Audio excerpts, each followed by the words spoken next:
Bonjour à tous, j'espère que vous allez bien et je vous retrouve dans une capsule sous un format un peu différent parce que comme vous le savez, je suis en vacances donc j'ai même pris mon petit bol de thé avec moi. Je voudrais vraiment qu'on fasse le point sur les énergies de manière plus légère déjà parce que moi je suis en vacances et pour autant il y aura pas mal d'informations. Installez-vous confortablement. Donc, si vous voulez vous aussi prendre un petit thé, un petit verre d'eau, votre cahier de quoi noter parce que ça sera très riche, allez-y. Mais avant de commencer, eh bien, il faut que je vous dise que vous le savez, dans ce que je reçois, je suis amenée à le dire tel que je reçois et pas forcément à dire des choses qui vont être agréables à entendre. Il y a peut-être des informations que je vais vous donner qui vont vous choquer parce que c'est vrai qu'on n'est pas dans un monde de bisounours. Donc attendez-vous aussi à avoir des informations qui ne sont pas forcément agréables, mais il vaut mieux les savoir puisque c'est ça qui nous est demandé là-haut pour pouvoir savoir comment réagir plutôt que de faire l'autruche. Donc si vous êtes prêts à entendre, eh bien c'est parti. La dernière fois, nous avons fait un soin avec Michaela Archange. Donc, pour ceux et celles qui ne l'ont pas suivi, je vous laisse tout simplement aller le voir. Et puis, j'ai eu une image, hein, comme vous avez vu pendant le petit soin et que je vous ai partagé. Et comme je vous disais, j'accueille et c'est après des fois que j'ai aussi les révélations sur le sens de ce que j'ai reçu. Et donc, je vais vous dire ce que j'ai noté hein, par rapport à cette vision que j'avais eue la dernière fois lors du soin. Donc, il y a différentes choses hein, par rapport à Michael Archange. La première chose qu'il me dit, c'est qu'il se veut proche du peuple. Ensuite, il me précise, je vous aime, je vous protège et je vous remercie. Il est vraiment en action de grâce du fait que nous prenions cette position de prière, ce rôle de leader à cœur. Et puis, par rapport à ces livres que je vous disais que j'avais vu ouverts, voici l'explication. Chacun de vous recevra un message personnel de ma part. Alors, il nous précise que nous sommes certes en effet des guerriers de lumière, hein, comme on avait déjà vu, mais aussi que nous faisons un travail en coulisses. Un travail, comme il dit, dans l'ombre. Ce n'est pas forcément quelque chose qui va se voir, parce que c'est un travail d'abord énergétique sur nous, sur l'amour, sur le positionnement, sur la prière, mais que nous sommes des guerriers, justement, dans cette partie plus recluse. Il me précise aussi que nous sommes en ce moment soutenus par l'énergie des Atlantes qui sont en train de nous envoyer des codes sacrés. Et ces codes sacrés participent à deux niveaux. Ils participent à nous, chacun d'entre nous personnellement, mais ils participent aussi à créer ce qu'on appelle des couples sacrés. Et il nous dit que ce soit au niveau de nous ou que ce soit au niveau d'un couple sacré, nous formons une passerelle, une transition vers l'autre monde, c'est-à-dire vers le monde meilleur. Les Atlantes accroissent notre puissance et notre fluidité, entre autres. Entre autres, parmi les choses que nous recevons justement, les codes qui sont en train de nous envoyer en ce moment. J'ai aussi vu un dauphin. Alors regardez comment ça vous parle, hein. Quand je vous dis dauphin, peut-être que vous, ça va vous faire penser à quelque chose. Moi, le dauphin, ça m'a fait penser à la joie, au nettoyage, au tri, dont on avait déjà parlé dans les autres guidances, et aussi au fait de se retrouver justement son chemin lorsqu'on est perdu. Donc voilà, j'ai noté tout ça avec le dauphin en sachant que les Atlantes, l'Atlantide c'était une île et c'était des gens qui étaient justement très proches de l'eau. Alors je précise aussi ceci, hein, pour ceux qui ne le savent pas, c'est que les Atlantes, ce sont des gens qui visent l'enseignement, ils sont amenés, parce que la dernière fois on avait parlé aussi hein, du chakra de la gorge, du fait qu'ils nous aident à nous positionner comme leader et puis à enseigner. Les Atlantes, ce sont des enseignants. Et le leader des Atlantes, c'est justement Michael Archange. Donc voilà, ça c'était pour la partie que j'avais reçue par rapport à Michael Archange. Nous allons passer aux autres messages, des messages que j'ai eu en complément, où la source me dit que nous sommes les médecins du ciel et que notre médecine est importante. Donc voilà, il y a vraiment ce rôle à prendre et qu'on en a besoin. Alors là-dessus, je vais faire une parenthèse parce qu'il y a plusieurs niveaux dans cette dimension de prière. Il y a une dimension personnelle et collective qu'on avait déjà vue, mais il y a aussi la dimension d'accepter de recevoir des autres. Je prends un exemple. Moi, je suis chamane. Par exemple, je suis amenée à vous nourrir. Par exemple, je reçois des choses et je vous le dis. Mais moi aussi, je me nourris ailleurs. Je me nourris de d'autres personnes qui reçoivent aussi. Et en fait, ça fait un complément. C'est-à-dire qu'il y a ma relation personnelle avec le Seigneur, comme je vous invite à voir la vôtre. Et en même temps, il y a aussi une dimension où je vais recevoir aussi des choses quand je vais me réunir, entendre ce que d'autres personnes me disent, etc. Et donc, il y a deux dimensions de ce rôle de leader. Il y a le positionnement que moi, je suis un leader dans ce que je suis amenée à vivre et dans ce que je suis amenée à partager. Mais il y a aussi le fait que je vais accepter de dépendre quelque part. Non pas dans le fait de la domination, parce que le mot dépendre chez les humains, ça fait style je suis soumis, je suis dépendant, et puis on m'écrase, etc. Mais c'est pas dans ce sens-là. Moi, je vois autre chose. Je vois la dépendance dans le fait de ne pas se couper du fait qu'il y a une dynamique d'unité dont on avait déjà parlé avec Métatron.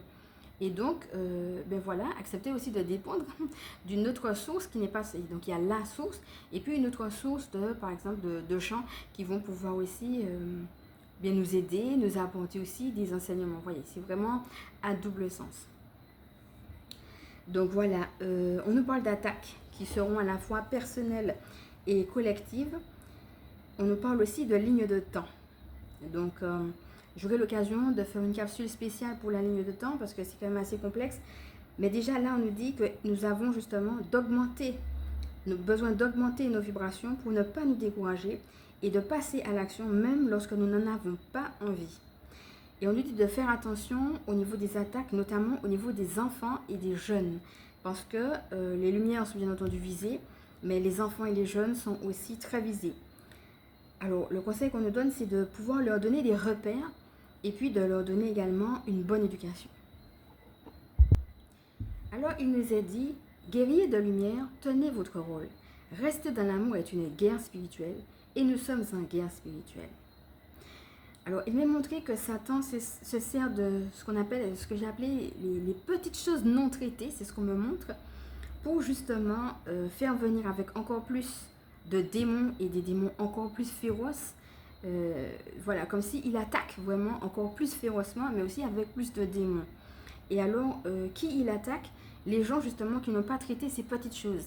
Alors, ça veut dire que pour ceux et celles qui sont dans la lumière, justement, qui travaillent sur eux, c'est un encouragement à continuer, à ne pas se dire, oui, non, mais ça, c'est une petite chose, c'est pas la peine, etc. Parce que si, justement, en fait, vous voyez, c'est comme s'il y avait, je dirais, deux camps, en effet. Les gens qui ont choisi la lumière, qui se sont positionnés, les gens qui ne l'ont pas fait. Ça peut être parce qu'ils n'en ont rien à foutre, tout simplement, de manière claire et nette. Mais ça peut être aussi des gens qui disent, oui, mais j'aurai le temps, je vais voir après. Je ne suis pas avec Dieu, mais je ne suis pas avec Satan non plus. Ça va comme ça. Alors que Dieu leur montre les choses à faire. Donc, on avait déjà fait une petite vidéo sur l'importance aussi de lâcher prise parce qu'il y a des choses qui ne nous appartiennent pas, parce qu'il y a la part d'ombre, la part de lumière et que quoi qu'on fasse, même si on fait un travail sur nous, il y aura toujours une partie d'ombre, bien entendu. Mais il y a aussi les choses qui nous demandent de traiter. On avait dit que 2024 était une année de transmutation. Et donc, toutes ces petites choses qui n'ont pas été traitées, c'est comme si elles avaient fait un petit amas, comme si les gens sont passés à côté de la mission de 2024, des énergies qui nous aidaient justement à transmuter. Et donc, ça grossit, et à un moment donné, ça fait comme, puisque vous n'avez pas traité, vous devenez plus apte, plus fragilisé et plus apte à attraper finalement tous ces démons plus nombreux et plus féroces qui sont envoyés. Alors, il nous est dit aussi que nous formons une colonne de lumière par notre attitude qui va justement empêcher ces démons plus nombreux et plus féroces de nuire à un certain niveau. Donc, je dis bien à un certain niveau parce que vous allez voir dans les autres clics que j'ai, je vous disais tout à l'heure, on n'est pas dans les bisounours, mais on nous dit quand même qu'à un certain niveau, notre attitude va empêcher tout ce qu'on a vu là de nuire. Alors passons maintenant à des nouvelles un peu plus au niveau de l'actualité et puis de d'autres choses qui se font de manière un peu plus générale. Il me dit là-haut que beaucoup de gens sont déjà devenus SDF, d'une part.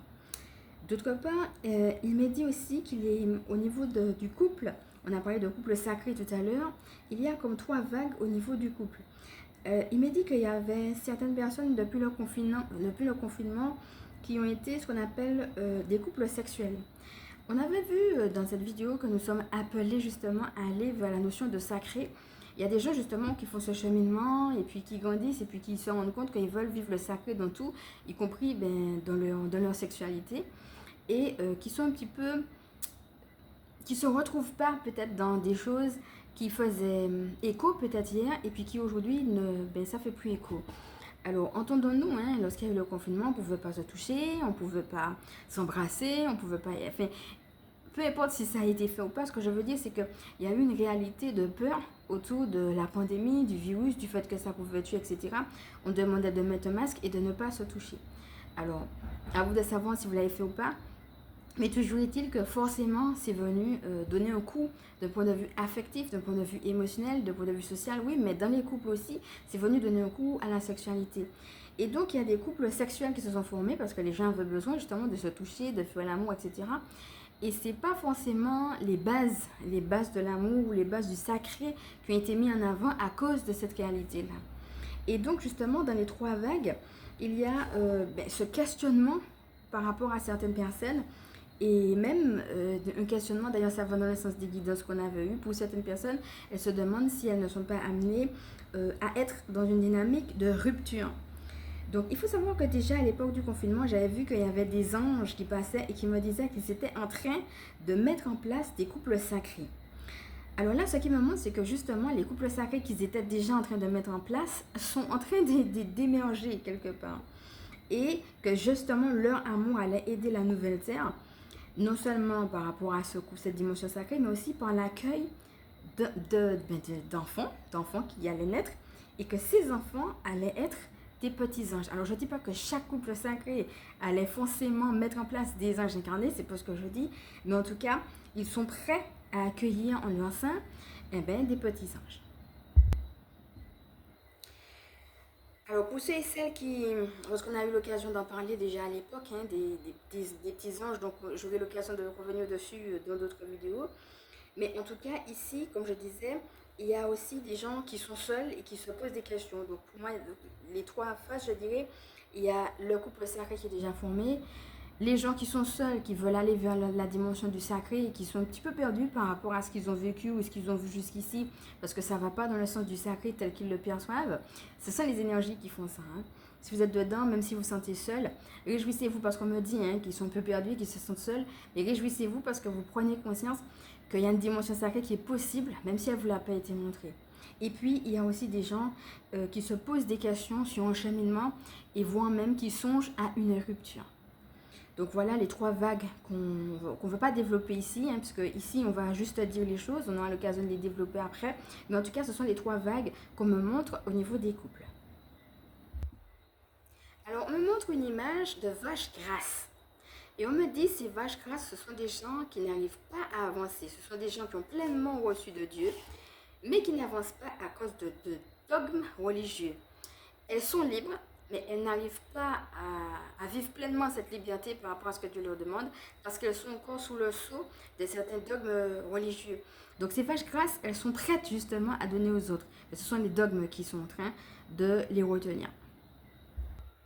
Alors la dernière fois, nous avions déjà commencé à faire cet appel à la prière, l'appel à la prière en effet pour la planète. Et en fait, ça dépend vraiment de ce que vous recevez.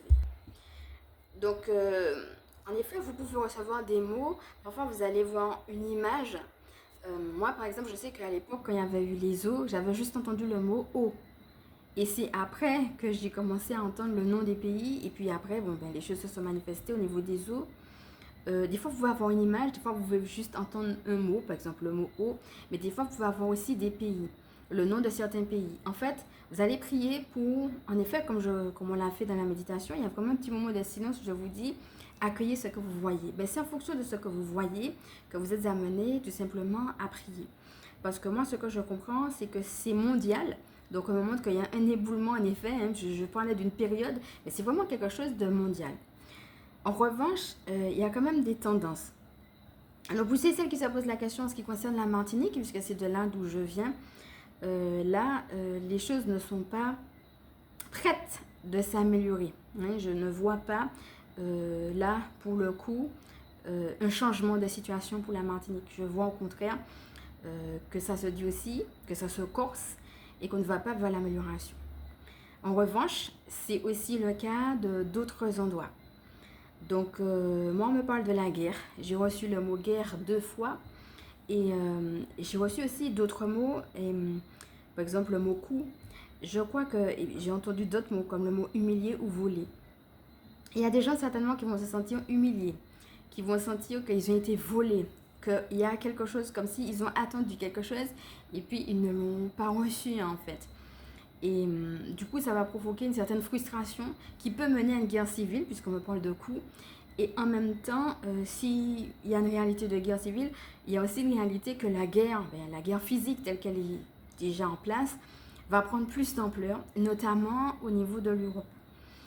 Donc voilà, et puis on ne me montre pas exactement ce qui se passe au niveau de l'Orient, mais je vois qu'il y a quand même une corrélation et en fait je vois quelque chose de ténébreux, vraiment qui parle de l'Europe, parce qu'on me parle bien de l'Europe, hein, pas seulement de la métropole, c'est plus large que ça, mais je vois vraiment une grosse corde noire qui relie l'Europe à l'Orient, une partie de l'Orient, et moi je vois le sud. Et à partir de cette grosse corde noire, je vois que le noir prend de plus en plus d'ampleur et que ça gagne carrément toute la planète. Alors, en ce qui concerne la guerre à proprement parler, j'ai demandé pourquoi j'ai reçu 2 fois le mot. On m'a dit la première fois parce que avec nos yeux de chair, on va voir les effets. Ce sont les effets matériels d'une guerre qui en réalité est spirituelle. On va voir qu'il y a une guerre et on peut voir en effet les effets et les conséquences de la guerre. Mais en fait, c'est une guerre, comme on me dit, qui est spirituelle, de se recentrer à la guerre dont on avait déjà parlé, qui est à l'intérieur de nous, comme s'il y a 2 niveaux. Il y a la guerre physique, hein, de ce qu'on en voit, des effets, et puis il y a la guerre intérieure qu'on ne voit pas, mais dont on a déjà parlé justement sur cette vidéo, des autres guidances, etc. Et que c'est dans cette deuxième guerre-là que nous sommes attendus. Alors que ce soit d'un point de vue de l'un ou d'un point de vue de l'autre, on va d'abord parler d'un point de vue très matériel. Les 2 anges que je vois, bien entendu ça peut être plusieurs, mais les 2 anges que je vois qui s'occupent de la guerre physique sont Michael et Gabriel. Alors il m'est aussi dit, comme je disais tout à l'heure, que les enfants et les jeunes, on me montre les deux, hein, les enfants et les jeunes, et quand je dis les enfants c'est même les bébés. Hein. Donc depuis, là encore, on aura l'occasion de détailler parce que j'ai eu aussi des visions précises pour les enfants. On a l'occasion de détailler après, mais c'est de bébés jusqu'aux jeunes. Il y aura vraiment quelque chose qui est envoyé contre eux. On me parle de magie noire et de recrudescence de la magie noire. Alors ça, c'est de manière générale, mais il y a apparemment une cible là sur ce public-là. Alors on me parle également de secousses sismiques. Moi, je vois le bas de l'Amérique, le bas des États-Unis. Je vois vraiment le bas.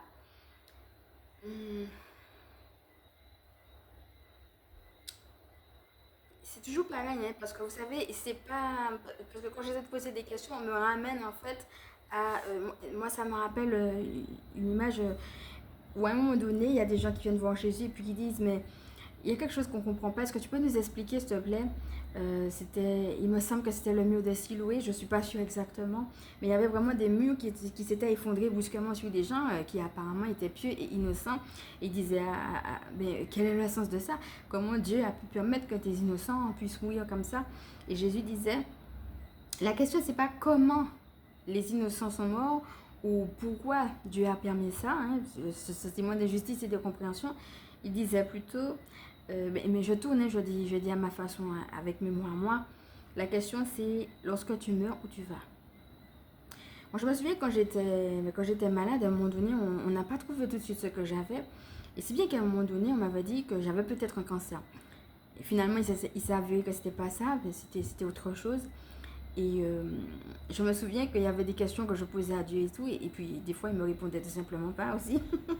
Il me disait juste je suis là avec toi, vas-y, courage, je t'accompagne.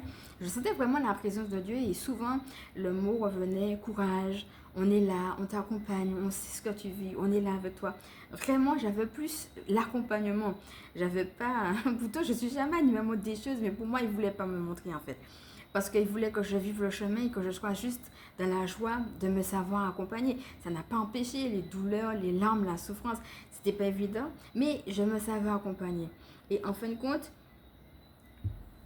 face à ce silence, parce que ça a duré des mois quand même, hein, je me suis dit, mais au fait, Mais c'est vrai, après tout, ta vie ne t'appartient pas. Parce que si jamais, par exemple, tu devais mourir, ben, tu mourrais.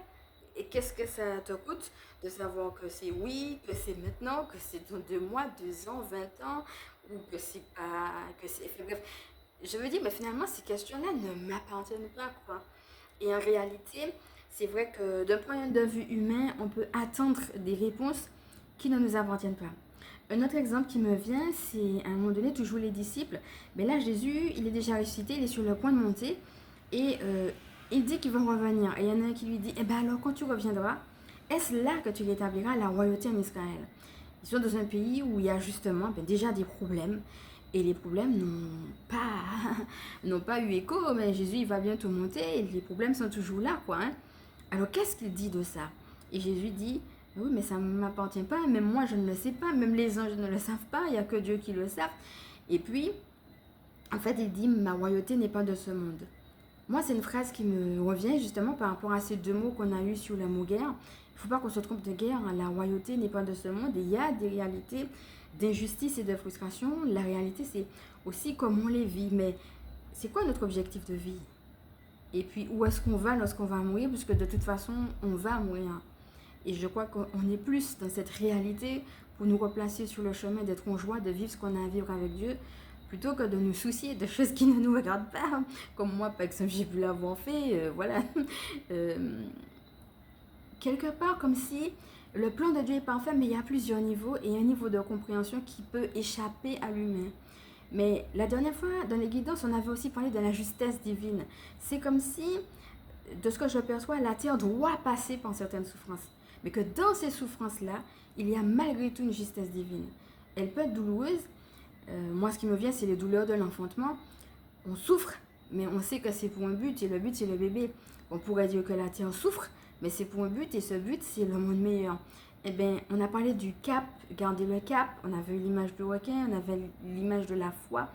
Eh bien, c'est ça. La souffrance, elle est réelle, mais c'est comme si elle faisait partie d'un champ d'action qui fait qu'on ne peut pas faire autrement que de passer par ces réalités-là. Mais que dans ces réalités-là, même s'il y a une souffrance qui est bien réelle, il y a une justesse de ces réalités. Bon, ça, c'est pas tout le monde qui va le comprendre, mais par la foi, on peut accéder. Je vous avais bien dit hein, qu'il y a des choses, ça peut être choquant à entendre, mais par la foi, on peut accéder à ça.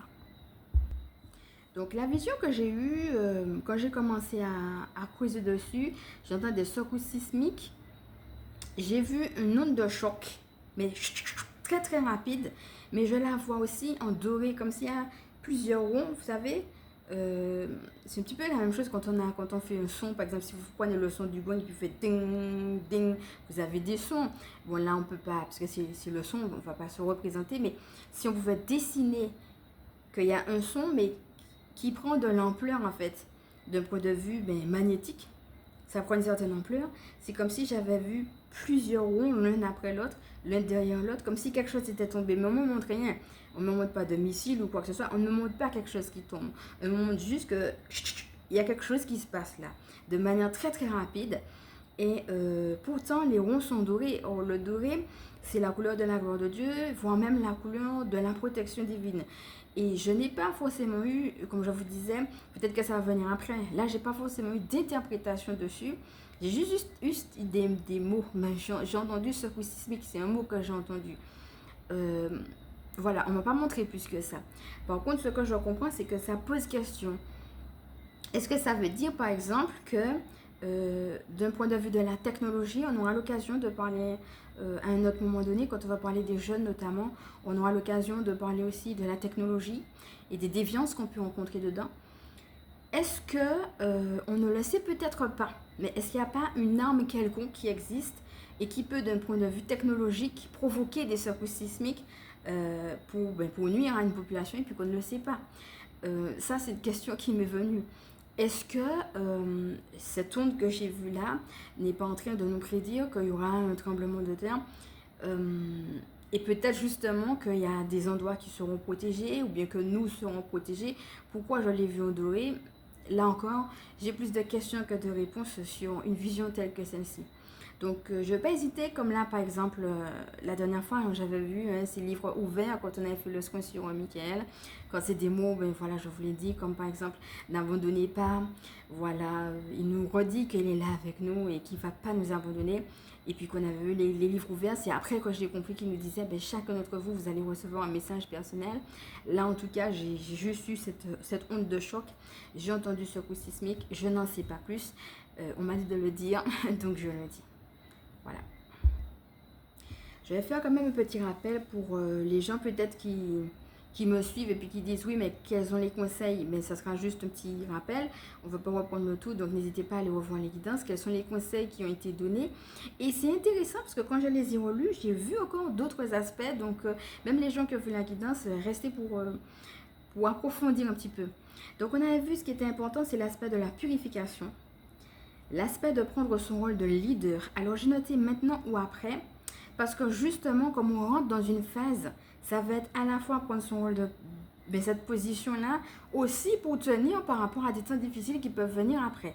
C'est les deux. C'est que maintenant, on reçoit justement des énergies qui nous permettent de rentrer dans cette période d'abondance.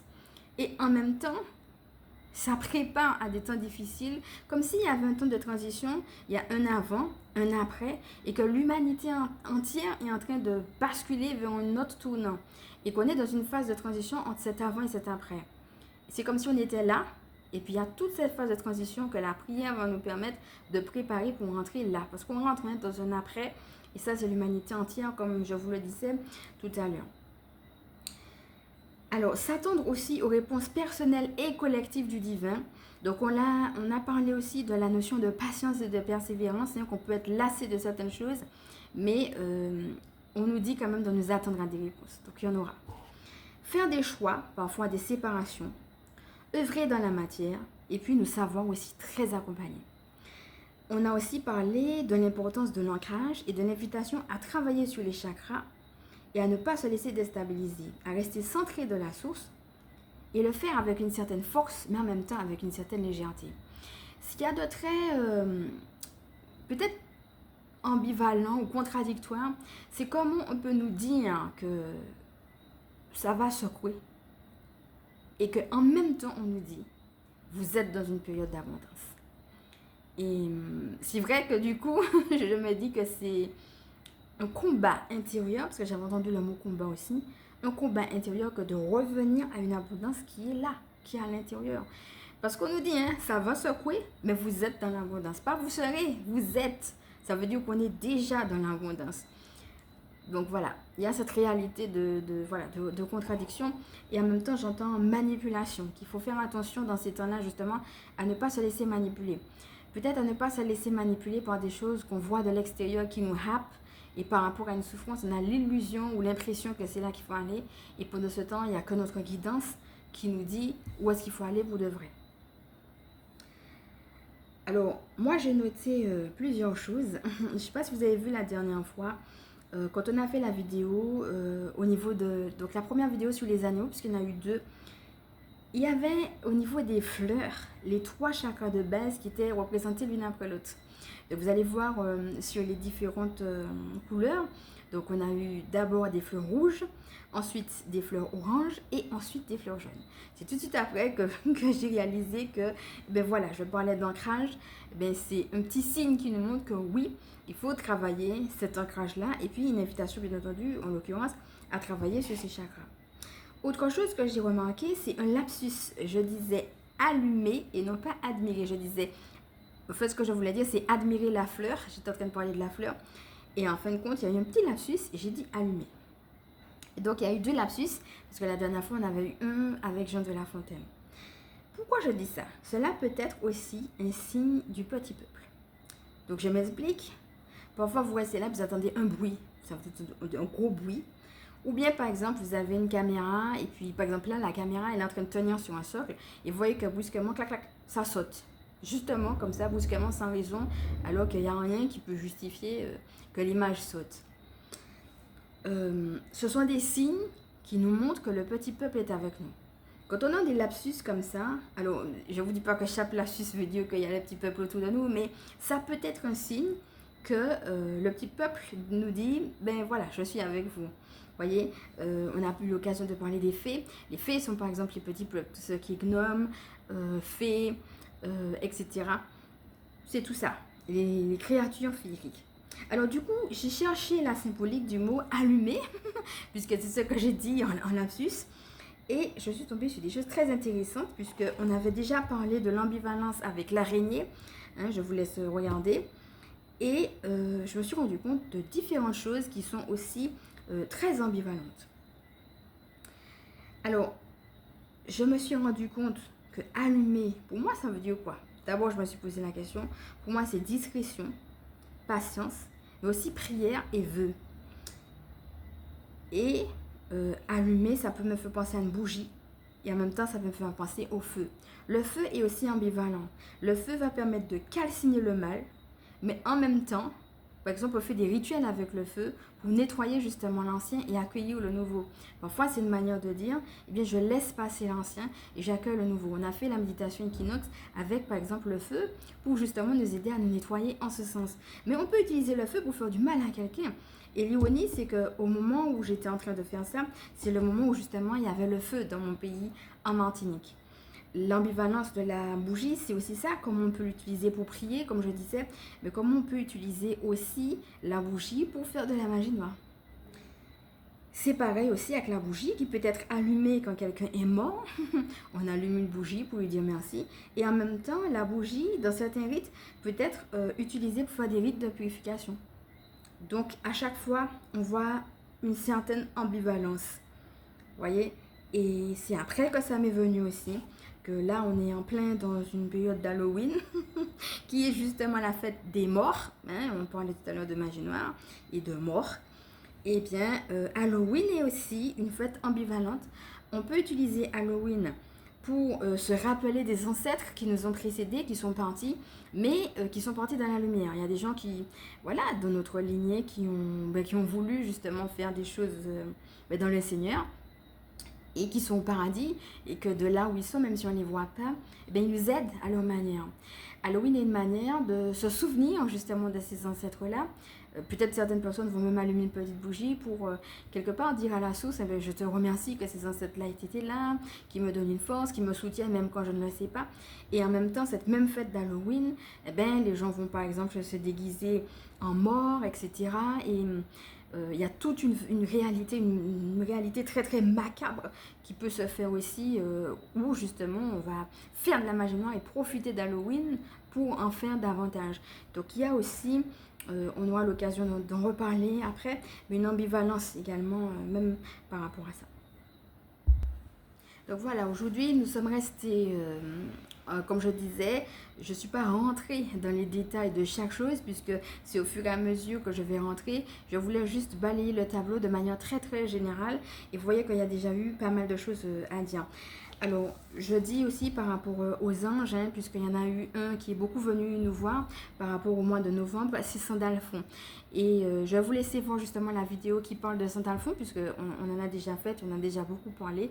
N'hésitez pas justement, puisque on parlait d'ancrage, il nous aide à nous ancrer, mais aussi à nous retrouver dans notre propre identité. Mais encore une fois, on avait parlé de la famille, mais aussi de la culture et du pays. Donc si vous voyez que vous êtes dans un pays où ça va mal, hein, donc, moi j'ai pris l'exemple de mon pays où il y avait le feu partout, d'ailleurs c'est pas fini comme je vous ai dit, d'accord? Alors que ce soit en Martinique ou ailleurs, n'hésitez pas non plus à faire vos propres recherches déjà sous les anges, mais aussi à interagir avec eux, d'accord? Et c'est vrai que là en l'occurrence, par rapport à cette réalité de ma place, par rapport au pays, par rapport à ma culture, et puis comment je peux m'ancrer pour ne pas me laisser déstabiliser par ce que je vois de ci, de là, eh bien, on avait eu beaucoup Saint-Alphon.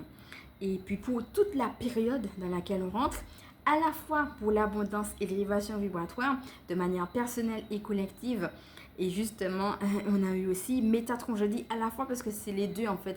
Il nous élève, donc si on se sent abaissé, découragé, etc., il va nous aider à nous élever. Mais il a aussi une dimension collective. Or, justement, de tout ce que je vous ai dit, vous avez bien vu que c'est vraiment toute la Terre qui est concernée. Je sens vraiment que c'est un tournant de l'humanité même. Hein, ok? Donc voilà, c'est un petit peu ce que je pouvais vous dire pour les anges. Et puis pour faire un petit bilan comme ça, en mode vacances tout simplement. Donc il ne me reste plus qu'à vous inviter à continuer à garder votre rôle d'artisan et de leader. Et puis à continuer à prier pour la planète en fonction de ce que vous recevez. Tout en gardant, parce que c'est aussi le plus important, cette position. Et peut-être on aura aussi l'occasion de faire un soin autour de l'idée du portail. Déjà, premièrement, parce qu'il y a beaucoup de portails, on aura l'occasion de revenir après. Mais aussi parce que dans cette phase de transition, j'aurai l'occasion de vous parler aussi de comment ça se passe, de ce que moi j'en perçois aussi par rapport à la réalité du portail.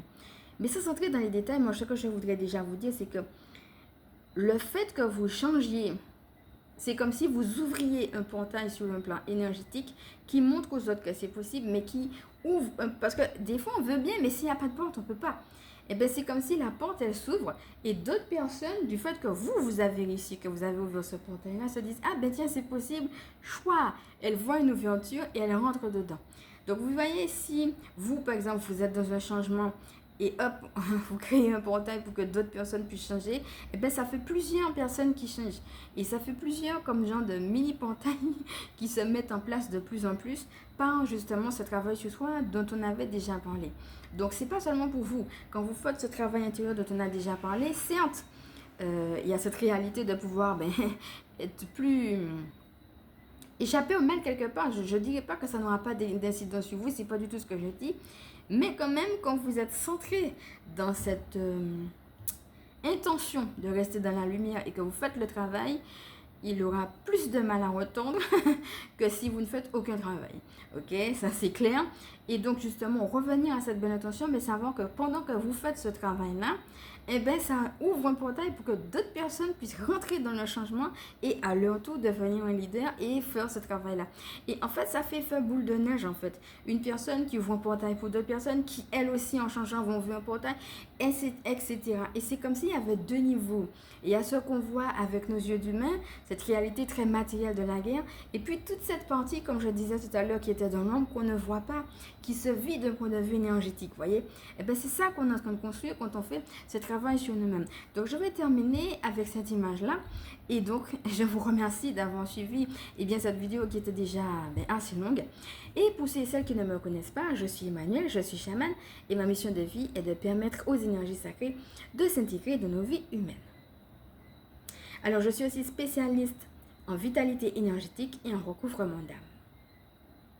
Je vais maintenant vous inviter, si vous avez aimé cette vidéo, à liker, si vous pensez qu'elle peut aider d'autres à partager, et si vous le souhaitez, bien évidemment, à vous abonner. Je vous fais de gros bisous et je vous dis à bientôt.